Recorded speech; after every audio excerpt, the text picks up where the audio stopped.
nome do Pai, do Filho e do Espírito Santo. Amém. Cristo ressuscitou. Em verdade, ressuscitou. Sejam todos bem-vindos a mais uma publicação aqui no nosso canal. E no vídeo de hoje, vamos falar mais um pouco sobre o pós-morte, o que acontece com a alma após a morte, conforme a fé cristã ortodoxa, tá certo? Então, antes de tudo, nós já temos um vídeo, um podcast aqui no nosso canal sobre o pós-morte, e eu vou deixar este vídeo no primeiro comentário fixado dessa publicação. Então, desça nos comentários. Se você ainda não assistiu, você pode clicar lá no primeiro comentário fixado e ver essa primeira explanação, que é um pouco mais longa, tá certo? Aqui eu vou falar de alguns outros pontos que talvez já tenham sido tocados, mas é importante reforçar ou explicar de uma maneira melhor alguns pontos, né? Como, por exemplo, a diferença do pós-morte na ortodoxia da igreja para a igreja romana, que tem, por exemplo, o purgatório, né? Então, antes de tudo, nós devemos recordar aquilo que foi dito, né, nos vídeos anteriores. Foi explicado que a morte ainda existe de maneira temporária, né? E ela existe até o dia da segunda vinda gloriosa de nosso Senhor Jesus Cristo, quando Ele virá para julgar os vivos e os mortos, e todos serão ressuscitados com corpos incorruptíveis, os justos para a glória e os injustos, os ímpios, para o Gêena, para o inferno, né? Mas o que acontece com a alma até este dia acontecer, né? Então, primeiramente, é necessário entender que se Cristo não tivesse encarnado e dado a sua vida em sacrifício por nós, para nos resgatar do cativeiro da morte, destruindo a morte com sua morte, se isto não tivesse ocorrido, a morte seria um estado eterno para a humanidade. A humanidade seria eternamente refém do cativeiro e do poder das algemas da morte. Porém, a partir da encarnação, paixão, morte e ressurreição de nosso Senhor Jesus Cristo, a morte foi aniquilada. O homem, o gênero humano, ele foi liberto da escravidão da morte. A morte, como já dissemos, ela é salário do pecado, ela é uma consequência do pecado. E quando o Senhor Jesus Cristo encarna, quando Ele entra na morte, Ele destrói a morte com o poder da sua gloriosa ressurreição, retirando o homem da morte, dando ao homem a participação na sua própria vida. A morte já não é mais um estado eterno de separação entre Deus e o homem. A morte já não é mais a última palavra para o homem. A morte já não é mais o fim da humanidade. Porém, agora, a partir de Cristo, a morte é apenas um vislumbre da eternidade. Pois bem, só existem dois estados diferentes após a morte. Conforme a santa fé, a santa doutrina cristã ortodoxa que vem de nosso Senhor, dos santos apóstolos, após a morte temos dois estados diferentes. O estado de alegria, de comunhão com Deus, e um estado de tormento. Aqueles que vivem e que viveram uma vida em comunhão com Deus, unidos a Deus, em arrependimento pelos seus pecados, estes atravessam a morte já experimentando a alegria da ressurreição. Embora o seu corpo morra temporariamente, sua alma já goza da glória eterna, enquanto aguarda a ressurreição do corpo no último dia. Então, aqueles que vivem em comunhão com Deus, a sua alma, após a morte do corpo, permanece nesse estado de comunhão com Deus, onde a alma do justo, do santo, experimenta a morte como esta morte temporária do corpo, como um vislumbre da eternidade, como um vislumbre da vida eterna com Deus. A vida eterna se dá com o corpo também. Então a morte atual ela é temporária, a eternidade se dá com o corpo e a alma ressurretos.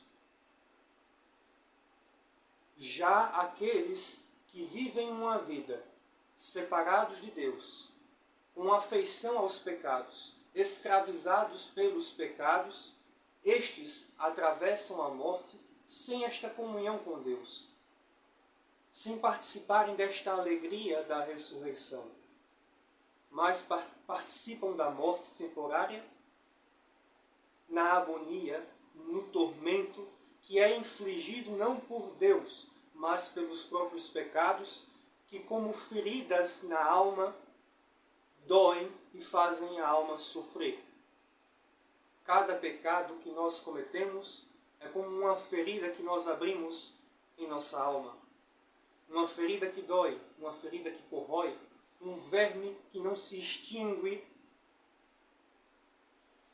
E a alma experimenta isso após a morte, como um vislumbre daquilo que ela experimentará na eternidade, onde com um corpo ressurreto, um corpo imortal, uma alma imortal, ela será lançada no Gêena, no tormento eterno, que também não é infligido por Deus, mas que é causado pelo próprio peso de consciência, pelos próprios pecados que como ferida, que como doença, podres, adoecem e atormentam a alma.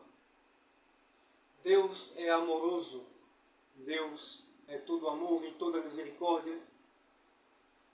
No ícone do juízo final, nós vemos que a mesma luz divina que banha e que resplandece nos justos, queima os pecadores. Não porque Deus está fazendo mal aos pecadores, mas porque a luz, para aqueles que são da luz, é glória, mas a luz, para aqueles que são das trevas, é tormento. Um tormento que não é causado por Deus, mas pelas próprias trevas daqueles que as abrigam.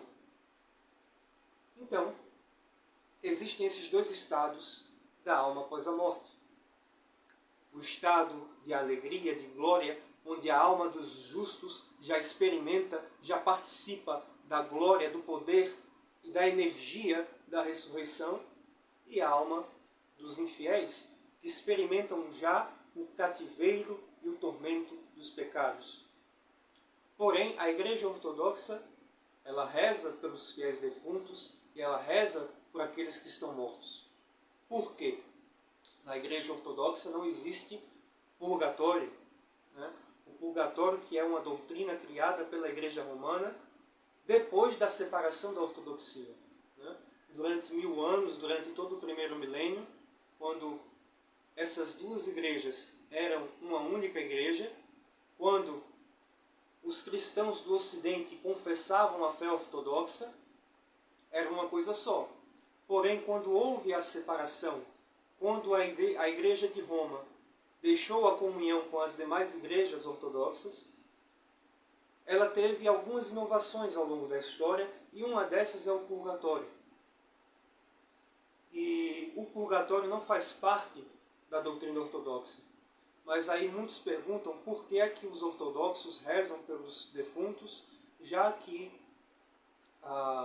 não existe purgatório na doutrina ortodoxa. Justamente porque o estado daqueles que estão em tormento, ele pode ser mudado através do corpo de Cristo, que é a igreja. O Senhor Jesus Cristo disse aos seus apóstolos: os pecados de quem vocês perdoarem serão perdoados. Os pecados que retiverem ficarão retidos.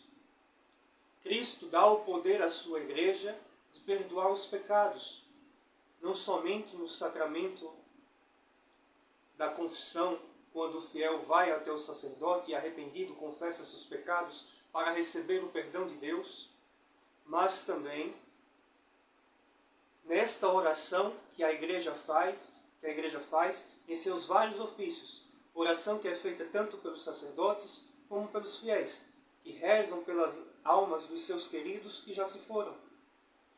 Então, esta oração é para que a misericórdia de Deus alcance a alma de todos. Muitas vezes a alma daqueles que estão em tormento e que porventura nós não sabemos, né? Então, pode ser que eu morra agora e que me falte arrependimento. Pode ser que eu morra agora em estado de pecado. E serei atormentado por esses pecados, distante da luz divina. E pode ser que, a partir disso, quando meus bispos, meu pai espiritual, meus familiares, quando eles rezarem pela minha alma, para que Deus tenha misericórdia dela, pode ser que através desta oração, minha alma, manchada e corrupta, cheia de podridão pecaminosa, seja limpa pela graça e pela misericórdia de Deus. Mas isto não aconteceu através de um arrependimento meu. Porque o tempo para que eu possa me arrepender é enquanto eu estou vivo. Após a morte, eu permaneço da maneira que eu morri. Eu não posso me arrepender dos pecados que eu não me enxergava em vida. Eu não posso me arrepender sozinho. Porque sem o corpo eu perdi esta capacidade. Mas, através da oração da igreja, que podem ser nossos pais espirituais, podem ser os sacerdotes, a nossa própria família, através dessas orações, Deus pode perdoar e levar a sua misericórdia até aquela pobre alma, até minha alma manchada e podre, cheia de pecados. Deus pode levar a sua misericórdia e pela sua luz divina limpar esta alma e conduzi-la até a sua glória, até a participação da sua vida divina. E neste caso não ocorreu pelo meu arrependimento em vida, mas pela oração da igreja após a minha morte. Pois sem esta oração, sem esta intercessão da igreja, eu permaneceria atormentado pelos pecados e quando fosse ressurreto, experimentaria o Geena, pois permaneceria toda a eternidade atormentado pela podridão pecaminosa. Então, esta é a doutrina da igreja. Só existem dois estados diferentes que a alma experimenta temporariamente enquanto aguarda a vinda gloriosa de nosso Senhor Jesus Cristo. Ou nós experimentamos a morte, participando da morte e ressurreição de Cristo, na alegria, na força, no poder da ressurreição, participantes da glória divina, ou nós experimentamos a morte em tormento, tormento que é infligido pelos pecados que nós praticamos, com os quais nós morremos abraçados. E este estado de tormento, ele pode ainda ser mudado pelas orações da igreja, não só pela oração dos sacerdotes, mas também pela oração dos fiéis, daqueles familiares, das pessoas que intercedem e que lembram dos seus familiares, dos seus amigos, dos seus vizinhos e que pedem sobre eles a misericórdia de Deus, para que Deus perdoe os seus pecados após a morte. Possa ser que você, cristão ortodoxo, morra em arrependimento, que você morra em comunhão com Deus e aquelas orações que serão ditas pela sua salvação, pode ser até que você veja, então não é necessário, porque eu já estou na comunhão dos santos junto com Deus. Mas a oração que nós fazemos por uma alma justa que já está em comunhão com Deus, esta oração ela faz bem a nós. Ela retorna para nós. pois os frutos desta oração, a misericórdia de Deus, ela não está limitada a algo jurídico de esta oração só serve se a pessoa realmente estiver em tormento. Se ela já está na glória, então essa oração não serve. Não, serve sim. Serve para termos mais comunhão ainda com Deus, juntamente com aquela alma que já está em Deus. E ela serve muito mais para aqueles que realmente estão em tormento. E a igreja sabe dizer quem realmente já está no céu, no sentido de quem realmente já está na glória de Deus. A igreja diz, quando a igreja canoniza uma pessoa, quando a igreja glorifica um homem, uma mulher de Deus, e coloca como modelo de santidade, de cristianismo, como nós vemos nos santos ícones, como tem ali São João Batista, São Nicolau de Mira, São Basílio, São Pedro, Santa Fenólia, São Nicolau, sua esposa, São Águila, Santa Priscila. Tem aqui alguns ícones. Quando a igreja ela canoniza, ela está dizendo: este é um santo, um justo de Deus que já está na glória de Deus. Então, esse foi o vídeo de hoje. Espero que tenha ajudado. Então, na Igreja Ortodoxa não existe essa coisa de céu, purgatório e inferno. Até porque a morte ela é temporária, certo? Ela não é eterna. Ela foi destruída por Cristo e existe de maneira temporária até a sua vinda gloriosa. Então, quando nós morremos, nós não vamos para a eternidade no céu, um tempo no purgatório e uma eternidade no inferno.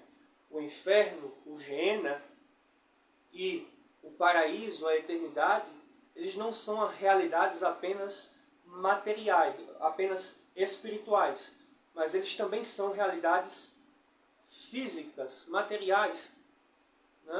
E nós passaremos a eternidade não somente com uma alma, mas também com um corpo e uma alma imortais e incorruptíveis. Aqueles que estão em Deus, na glória e no paraíso, e aqueles que estão em tormento. Então, esta é a diferença, certo? Não existe céu, inferno e purgatório. Existem dois estados diferentes que são transitórios, que são passageiros. Aqueles que aguardam a ressurreição na glória de Deus, na comunhão dos santos, e aqueles que esperam a ressurreição em tormento causado pelos pecados, certo? Então, é isso. Cristo ressuscitou, em verdade, ressuscitou. Que Deus nos conceda participar da sua glória eterna, perdoe nossos pecados e nos conduza à sua misericórdia, em nome do Pai, do Filho e do Espírito Santo. Amém.